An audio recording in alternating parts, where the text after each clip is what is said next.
Going to ask everyone to please find seats. We are going to begin. Want to welcome those who are on the live stream. We're about to begin the services for Mr. Donald Esken. If any of you have a cellular device, I'd ask you to please turn it to the off position. Officiating our service today will be Rabbi Brant Rosen.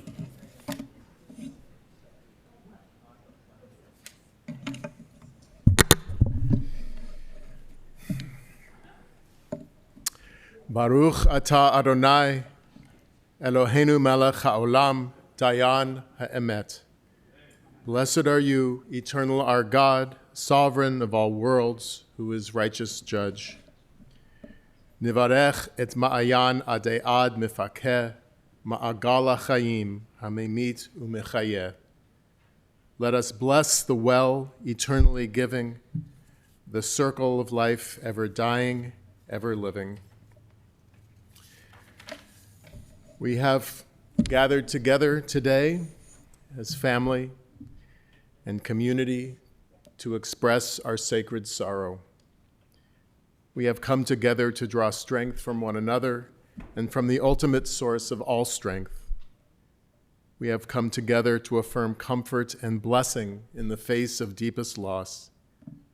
We have come together to bid farewell to Donald Esken.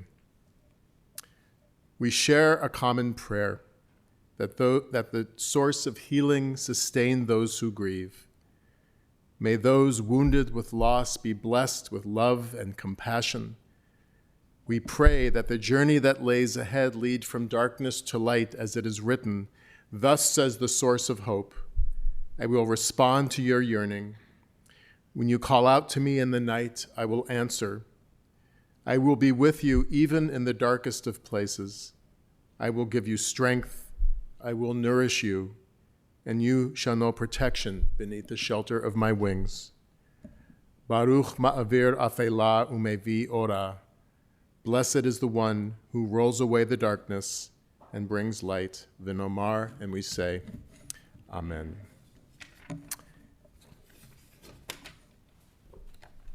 Psalm 23 you can find in your booklet.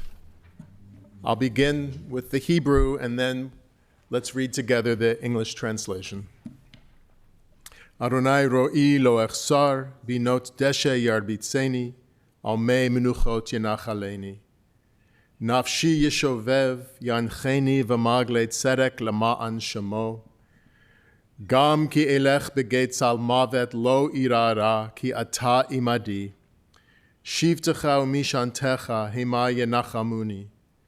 Ta'aroch lefanai shulchan neged zorerai, di shanta vashemen roshi, kosi revaya.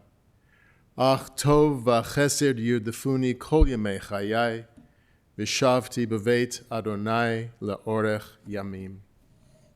Together. The Lord is my shepherd, I shall not want. He maketh me to lie down in green pastures. He leadeth me beside the still waters. He restoreth my soul. He leadeth me in the paths of righteousness for his name's sake. Yea, though I walk through the valley of the shadow of death, I will fear no evil, for thou art with me. Thy rod and thy staff, they comfort me. Thou preparest a table before me in the presence of mine enemies. Thou anointest my head with oil, my cup runneth over. Surely goodness and mercy shall follow me all the days of my life, and I will dwell in the house of the Lord forever. From Psalm 121. Esa enai el heharim me'ayin yavo Ezri. Ezri me'im Adonai oseh shamayim va'aretz. Al yiten lamok draglecha, al yanum shomrecha. Hine lo yanum velo yishan shomer Yisrael. Adonai shomrecha, Adonai tzilcha yad yeminecha. Yomam hashemesh lo yakeka v'yareach balayla. Adonai yishmorcha mikol ra, yishmor et nafshecha. Adonai yishmor tzedcha uvoecha me'ata v'ad olam. My eyes look to the mountains, from where will my help come? My help comes from my very source, the fashioner of order and harmony. Your guardian will catch you when you slip. Your shelter will protect you while you sleep. Your night will not last forever, for your protector will surely bring back the sun in the morning. Your source will guard over you at all times. And as you came into this world, swaddled in loving embrace, so shall you leave. From Kohelet, the biblical book of Ecclesiastes, we learn, Dor holech v'dor ba v'ha'aretz le'olam omadet. V'zarach ha'shemesh uva ha'shemesh ve'el mekomo sho'ef zoreach husham. Holech el darom v'sovev el tzafon, sovev sovev holech haruach, va'al svivotav shov haruach.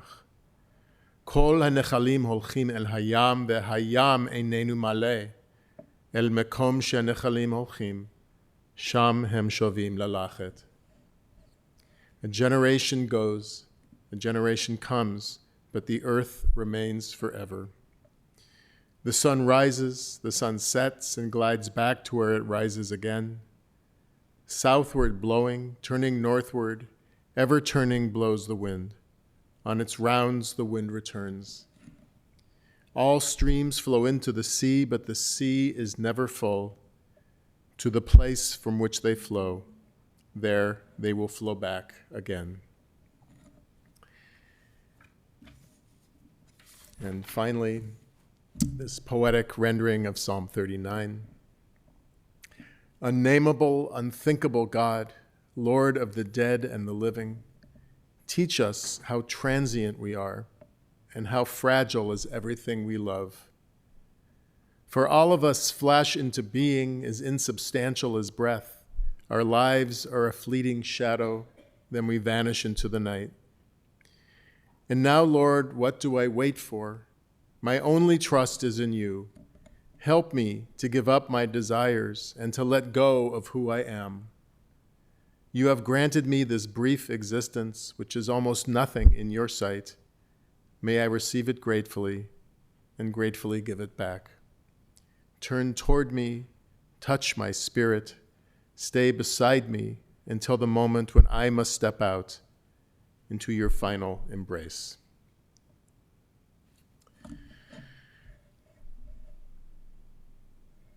According to Jewish tradition, our sacred stories, our most sacred of texts, are often compared to life. The Torah, our most sacred of texts, is often referred to as an Eitz Chaim, a tree of life, or a spring of living waters, ever giving. It often occurs to me that the lives that each and every one of us lives is also a kind of sacred text, that connection holds through the ways that we live our very lives. And usually for, I think, most of us, we're unaware of the fact that we are composing this sacred narrative because we are just so caught up in the midst of it. But truly, I think every day that goes by is another page that we've written. Every year perhaps is another chapter.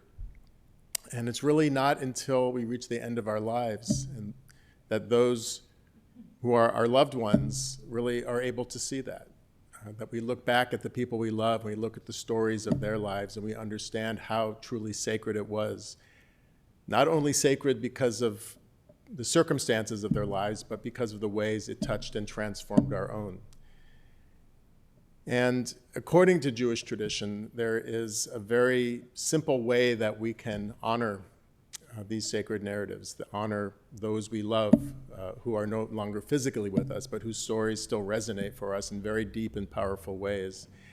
And that is very simply by telling their story, by understanding that their story lives on through our telling. And every one of us has a different story to tell, often about the same person. So that is our sacred responsibility today. It's a process that begins today for Don Esken. It is our sacred responsibility to him to remember all that was good and true and enduring and lasting about his life, to share the ways that he touched and transformed those who were part of his life. And truly, there are many stories to tell about Don Esken.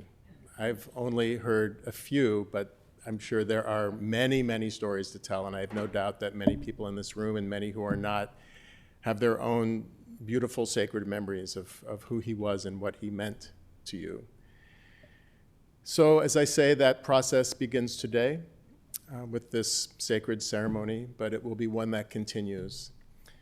And it is our honor, truly, to have some very special people who were part of his story in a very deep way, who will share some of their thoughts and their memories with us this afternoon.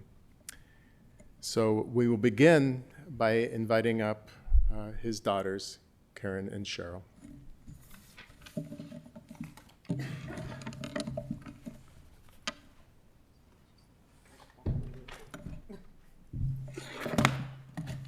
So we both wrote this, but I'm older, so I'm reading it. So my dad used to tell us bedtime stories about a little girl named Esmeralda Hassenpfeffer and her wild adventures. So this story will start as he would have started his. Once upon a time, a long time ago, far, far away, in a little town called the West Side of Chicago, a boy named Donald Dornfeld was born. It was 1929, just a month before the Depression would hit, and his family was already poor. His father, Irving, was a nightclub entertainer called Think a Drink Dorney. He would guess people's drinks by reading their minds, and his mother, Lillian, was a homemaker. The Depression hit them hard. Little Don ate mayonnaise sandwiches, or so he said, and slept in a small apartment with parents, aunts, and uncles all crammed together. Irving left the family when he was around 10, when Don was around 10 years old. And although this was a painful loss, Don was showered with love by his mother and his aunts and uncles, and especially his uncle Nate Esken, who would become his surrogate father. Hence Don's name changed to Esken when he became an adult. Uncle Nate owned a laundry and cleaners, and Don would get some of the clothes that weren't picked up by customers. Once he got a pair of pants with bullet holes in them, as mobsters dropped off clothes from a hit and never returned to claim them, or so he said. Excelling in school, Don graduated from Crane High School and went on to University of Chicago thanks to another loving uncle who paid his way all the way through to a master's degree. Don was so proud of attending U of C and wore their sweatshirts into the 90s. Don was a cross-country runner in high school and became an avid tennis player. His tennis partner, Seymour, and Seymour's girlfriend, Sally, set him up on a blind date with Sally's cousin, Sandy. I can't look at you or I'm going to cry. Sally's cousin, Sandy, who was just 18 years old and a dark-haired beauty. On their first date, Sally and Seymour went upstairs to neck, Don's words, and Don and Sandy sat on the apartment staircase and talked all night.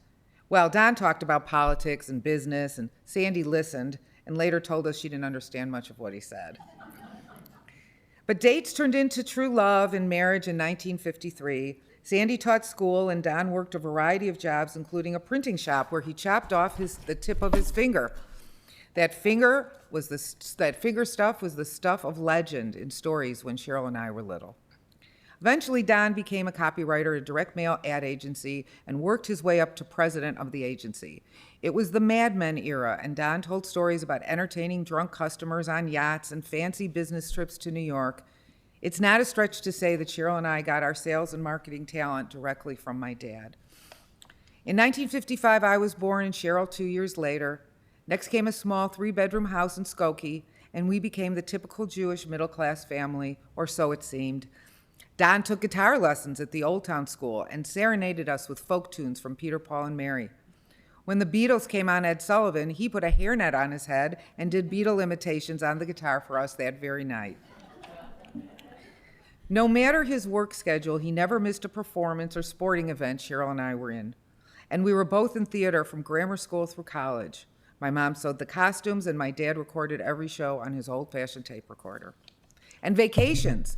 We visited his mom and aunts and uncles in Pasadena and even went to the Rose Bowl. But a real travel bug took hold of both our parents, and my mom eventually quit teaching to become a travel agent, and they began to travel the world. They grew enamored with Europe and baguettes and homemade pasta, and they'd come home from a trip with new recipes and new tastes to explore. In the late 70s, before it was a thing, they bought a pasta machine, and the fresh noodles would fall to the floor, gently clicking as each noodle landed on the ground, all through the night. Ours was the house where friends were always welcome. Someone was always playing the guitar, and the music flowed through our home.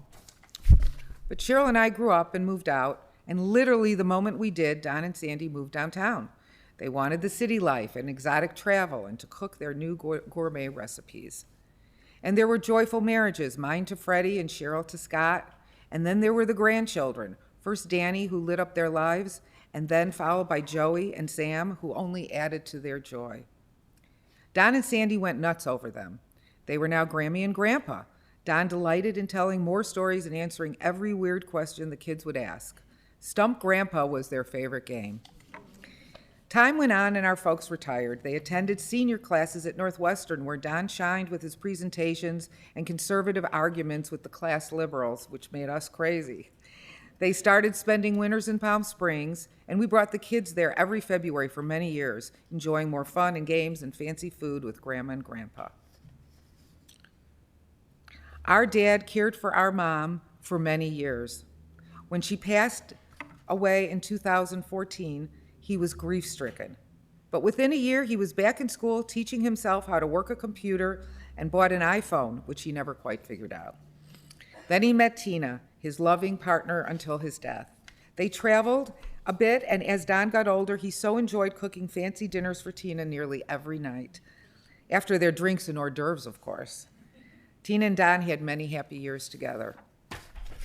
Slowly, Don's health faltered. From a cane to a walker, from a walker to a wheelchair, he always adapted to the next step of aging, never giving up, never giving in, always reading, always trying to learn something new. He'd teach himself about the tech industry to talk with Danny, keep up on all the Chicago sports teams for Joey and Scotty, learned about music recording with Freddie, and studied the automobile business for his weekly calls with Sam. When the end of his life was close and he knew there was nothing more we could do but make him comfortable, his last words were, "How can we fix this?" This was a man who did not want to leave this earth. And so that part of the story ends here. Don lived an extraordinary 93 years, and all we can do is wish him happily ever after. Thank you. Watch out for the...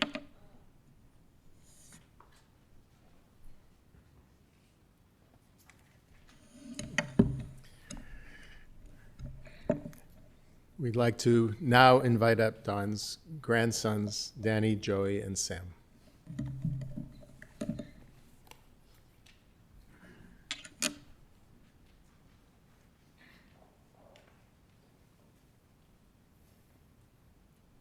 Thank you, Mom and Cheryl. I cried a little bit and spilled some on my shirt, so appreciate that.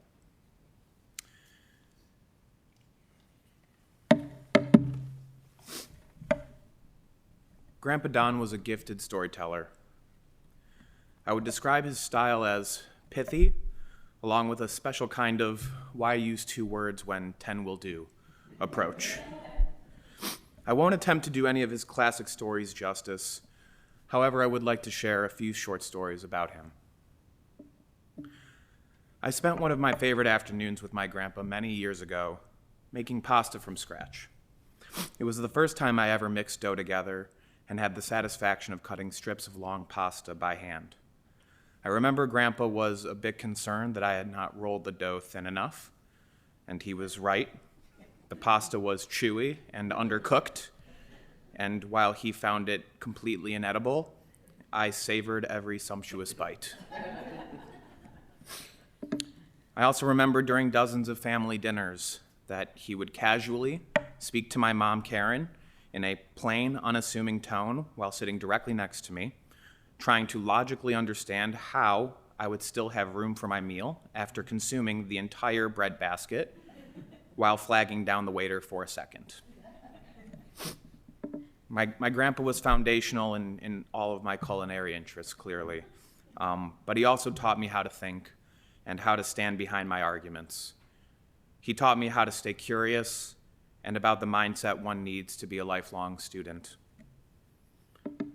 As a kid, I was incredibly lucky to have taken trips with him to both ends of the country, first to Fort Lauderdale and then to Palm Springs years later. During these trips, the three of us were able to use him as a sort of time machine. You could ask him any question about the past you wanted, and you would receive the most vivid and evocative descriptions from his life. He had a rhythm and a grasp of vocabulary that would hold our attention for hours.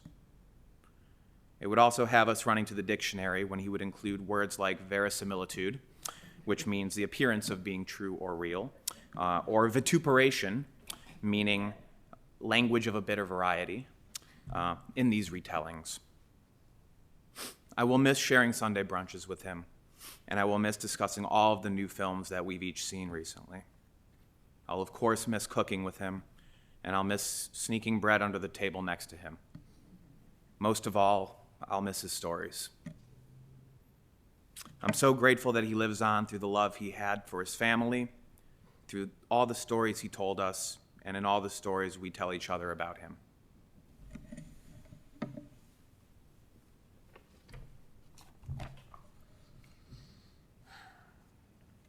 My Grandpa Don was the tallest, slimmest, and smartest member of the family.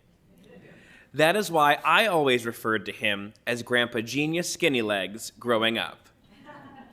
While it was a funny nickname for him, it echoed an even deeper meaning for how smart and full of life he was each and every day of his 93 years. When people often think of grandparents, they sometimes think of older people. But to me, my grandpa was never old. He always was the most well-read in the room on any topic, whether it be current events, history, technology, besides the iPhone 13, that one stumped him without a home button, and more. He had an incredible encyclopedic memory, one that kicked our collective butts in Jeopardy, his favorite TV show, and was a constant learner. He took classes through his 90s and always made it a point to connect with each of his grandkids in their particular fields of interest, no matter how much research it may have taken on the back end. For example, while he was a casual Chicago sports fan, he was not the meatball fan like my dad and me, but he made sure to watch every game, call every Sunday to recap the Bear games, which was most likely a loss, and always checked in on his favorite team, the Blackhawks, and the historic Chicago Cubs World Series run, something he thought he'd never see in his lifetime. He cared so much about his family that no matter what it took, he was going to make sure you felt respected, loved, and cared for. Growing up, I was lucky enough to live just 10 minutes from my grandparents. This allowed me to build an incredible relationship with both my Grandma Sandy and my Grandpa Don, as we spent a lot of time together. Whether it was our incredible lunches at Mei Sheng, something I still continue to this day, thought-provoking conversations over blackjack with Grandma, learning the history of his friend Katso the salami cutter, trying to avoid the Sunday treatment, a family tradition, trips to Palm Springs with a focus on delicious food at Mama Gina's or Ruby's, countless trips to Lago Mar, or me trying to subtly convince Grandpa to add just a few more inches to my height measurement markings on his bedroom closet wall, as you can see, am the shortest grandson of the three. The memories are endless. But what I find really special is that I got to know Grandpa as an adult as well. If you walk through Grandpa Don's house, you see culture and creativity all over. There are authentic African masks, beautiful statues, historic art, and even paintings and stories created by Grandpa himself, chronicling his travels, interests, and more. His love for expanding his knowledge and interest through exposing himself to culture and travel laid an incredible foundation for me as I grew into a young adult. While in high school, I fell in love with the Spanish language and made it a point to learn the language through college and take the opportunity to study abroad in Spain, which included incredible trips throughout Europe. While I like to take credit for that myself, it's not lost on me the subliminal and intentional influences Grandpa had on me in order to help me understand the importance of learning about the world around me. Our shared love of culture, travel, and of course delicious food, as I've mentioned and so has Danny, that comes along with all of that, fueled our last decade plus together, talking about all we had learned and trying to compete in the kitchen with homemade meals that we would share pictures of with each other to see whose looked best. That's what I mean when I say he was not old to me. We were lucky enough to have a special relationship, as of course a grandfather and a grandson would, but also as peers who could interact as lifelong friends. It is his approach to life that I will miss the most. He had the power to genuinely take an interest in every person he met, find common ground, and build a strong bond. Luckily, he's passed down these traits to his daughters, my mom Cheryl and Aunt Karen, alongside my dad Scott and Uncle Fred, who have instilled this importance to all of us grandkids as we continue to build our lives. Grandpa also took advantage of every day. He never wasted a moment. I hope to continue his legacy and approach every day with the same inspiration and motivation. Grandpa, thank you for all that you have taught me, and I hope to be half the man you were, both to this family and in life. I hope you're sitting comfortably with a vodka martini and blue cheese olives in hand, waiting for the next round of Jeopardy to begin. Thank you, Grandpa. I love you.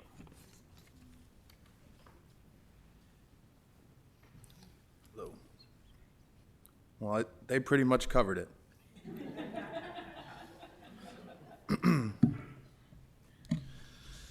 For the last 2.5 years, on Wednesdays, about every other week, my grandpa and I would talk on the phone. It's supposed to be every Wednesday, but I didn't do a great job calling every Wednesday. Exchanging pleasantries and talking about my job usually lasted a good 7 to 10 minutes, but the last 20 were always unpredictable. Sometimes it'd be spent on current events, other times on discussing great movies and how they could have been a little better, or his ways to improve the car industry. But my favorite talks were when I'd make him talk about his life before I was born. I look back on these talks and feel so lucky to hear all the stories my mom would tell me that when I was young I would mythologize, but now I got to hear them from the man himself.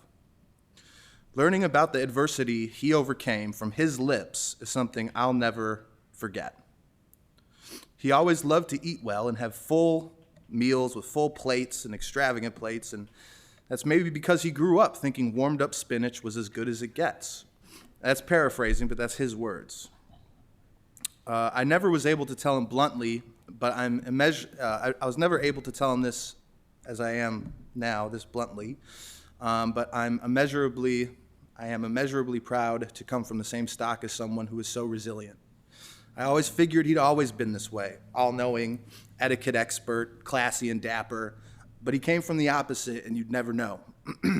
He was never ashamed to talk about it, but it was clearly something that you had to earn with him to talk about it with.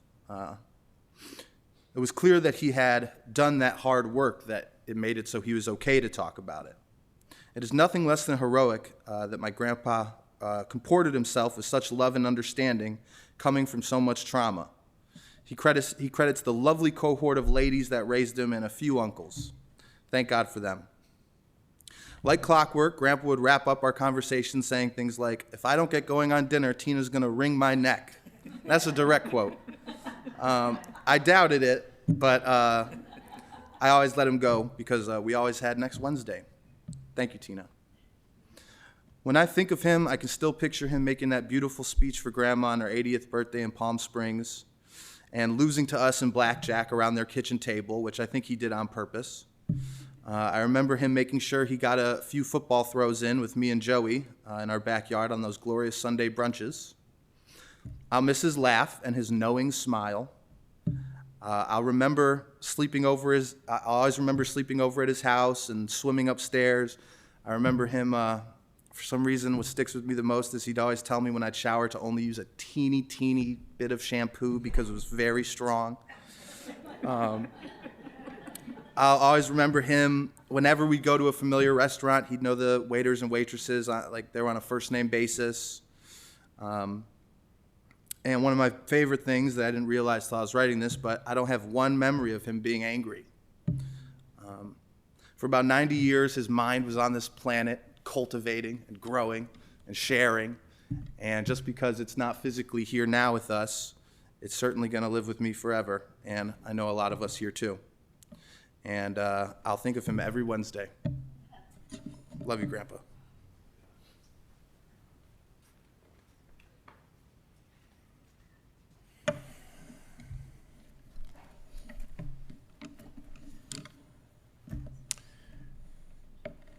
So I want to thank all of you for those beautiful, loving words in tribute to Don. Truly, as each and every one of you said in your way, he lived a long life, but it was a life well lived. And those don't always go together. And the truth is that some of us do not have the opportunity to live as long as he did, but still savor every day. And I think that is one of the lessons that he bequeaths to us, to choose every day, as has been said, to live in a loving and honest and open way. As I listened to you today and as I spoke with the family last night, it occurred to me, as I think was expressed in many different ways, that Don had a painful experience as a child. His father left the family at a young age, and that's the kind of an experience that can go many ways. It can embitter people, it can drive them inward, but I think it seems clear that Don was the kind of person who took that experience and sought out people to surround himself with. He became part of an extended loving family, both as a child and later as a young man, as a father, as a grandfather. That's another lesson that he bequeaths to us. We all go through pain and trauma in our lives, and the key is to find ways and paths toward healing. He clearly was someone who had a very innate curiosity about people and just enjoyed people in a genuine way. It was told to me, I believe Cheryl was the one who said that he knew a little bit about pretty much everything. He was, I think the word is autodidact. He loved to learn about all kinds of different things. And it seems clear that part of that was because that allowed him to be able to connect with many, many different people. And that's a great quality, to be able to learn about different things so that you can have something in common with almost everyone you meet. I've often thought that's a really important quality for a rabbi.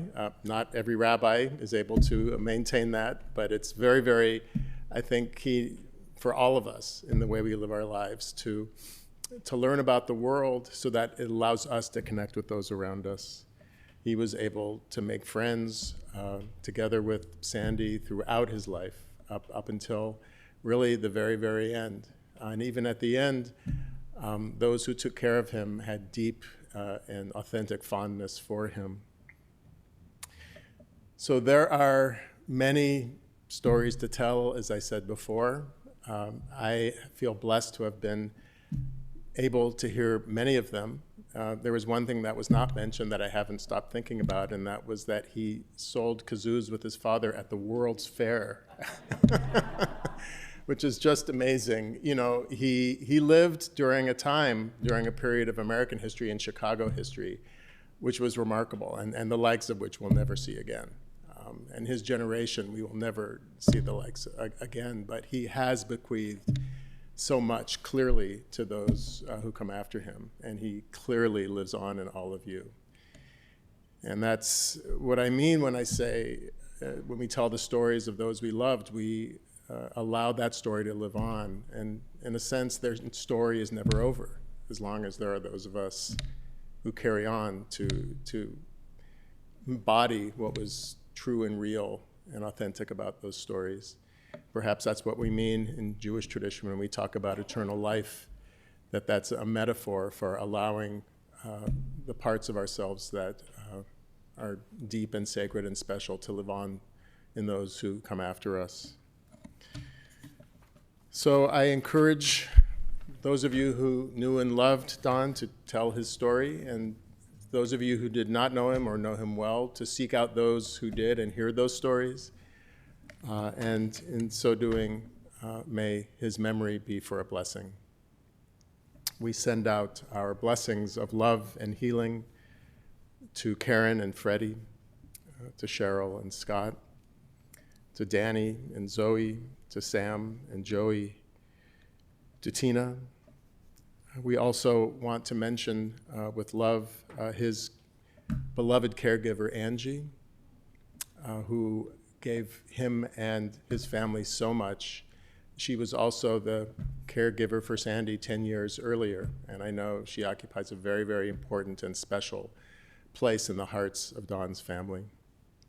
And to all who knew and was loved and was part of his sacred story, we say, Adonai oz la'amo yiten, Adonai yivarech et amo b'shalom. May God grant you strength. May God give you peace. V'nomar, let us say, Amen. Let's rise now for the chanting of El Malei Rachamim, the memorial prayer.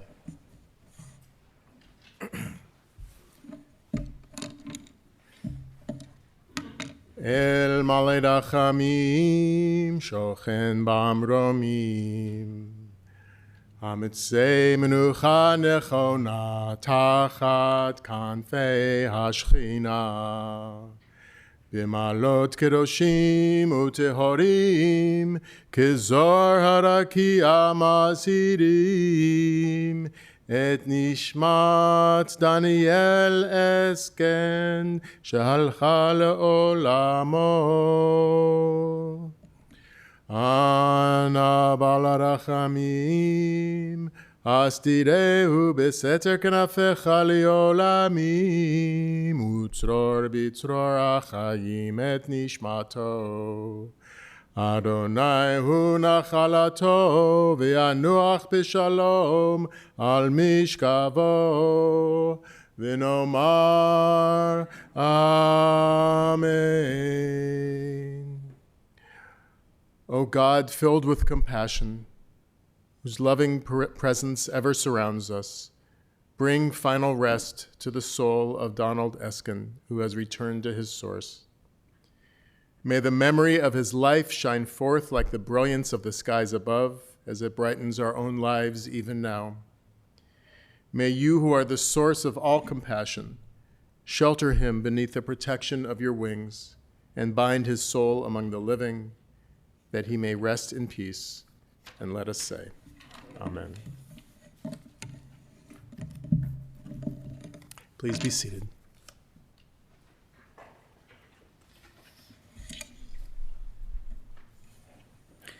This concludes our service here in the chapel. The interment is private. Following the interment, the family will be sitting Shiva this afternoon from 5 to 9 p.m. and tomorrow from 5 to 9 p.m. The Shiva information is located on your folder. It will take place at the Esken Breitberg residence, that's 6853 North Lehman Avenue in Lincolnwood, Wednesday and Thursday, as I mentioned, from 5 to 9. For those of you who are online, that information is available on our website. Please note the family has requested that memorial contributions be made to a charity of your choice. For the family that will be proceeding to the cemetery, please make sure you obtain an orange funeral safety sticker. The sticker should be placed on the front passenger side window of your vehicle. We would also ask that you have your bright headlights and flashing hazard lights on at all times. For an additional measure of safety, our staff will be placing magnetic flags throughout the procession.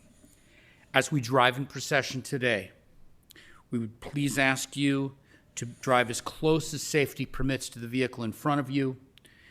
We want to avoid any large gaps, primarily as we go through the intersections. At this time, I would ask everyone to please rise as Mr. Esken, his family, and clergy are escorted from the chapel.